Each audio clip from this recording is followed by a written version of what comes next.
Ilang araw na lang ay matatapos na ang May at madami sa ating mga SSS pensioners at viewers ay gustong malaman kung kailan ang release ng SSS pension para sa buwan ng June. Mas maaga ba ito ibibigay o i-release?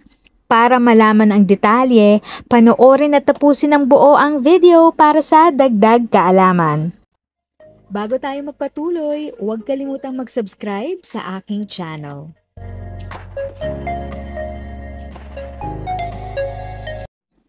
Ang SSS pension ay nire-release 2 beses sa isang buwan.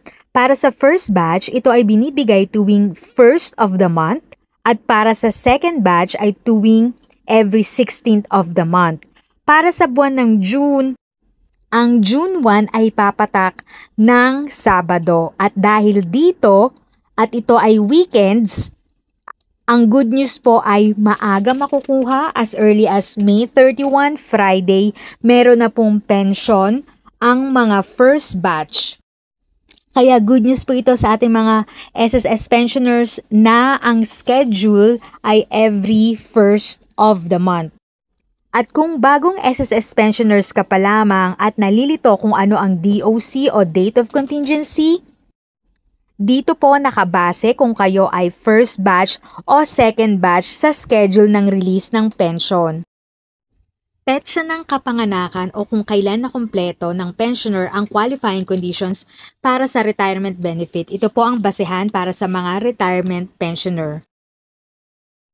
Next naman po ang petsa ng pagkamatay ng miyembro para sa survivorship pensioner. Ito po yung basehan nila. And lastly, yung petsa ng operasyon pagkatapos ng pagkakasakit o petsa ng physical examination, alinman ang naaangkop para naman po sa disability pensioner. So, bago tayo magpatuloy, sa mga hindi pa nakasubscribe sa channel ni Tita Eda, make sure na mag-subscribe kayo para every time na may upload ako ng new video ay manonotify kayo. Yun po ang basis kung first batch o second batch po kayo.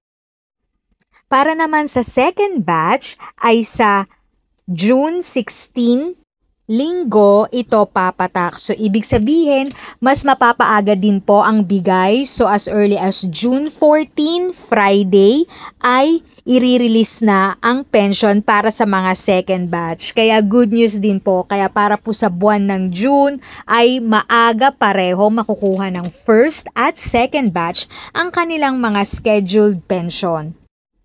Usually, 4 p.m. onwards po, inire-release ang inyong pension para sa inyong safety instead na lalabas pa kayo para i-check ang inyong ATM balance o kung pumasok na ang inyong pension, mas advisable po kung kayo ay may online banking.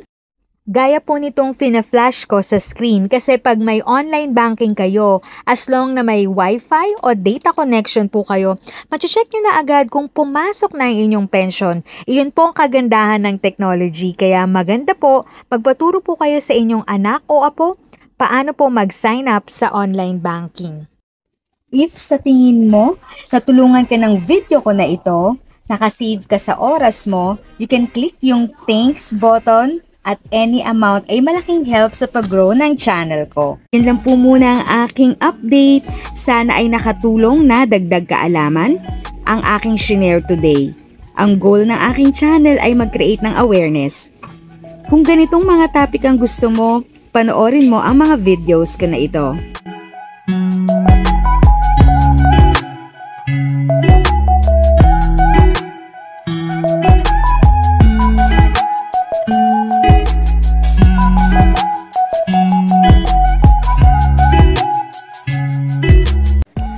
Thanks for watching! Kung may kapamilya, kaibigan o kakilala sa tingin mo ay magiging interesado sa video, please share or tag sila sa comment section.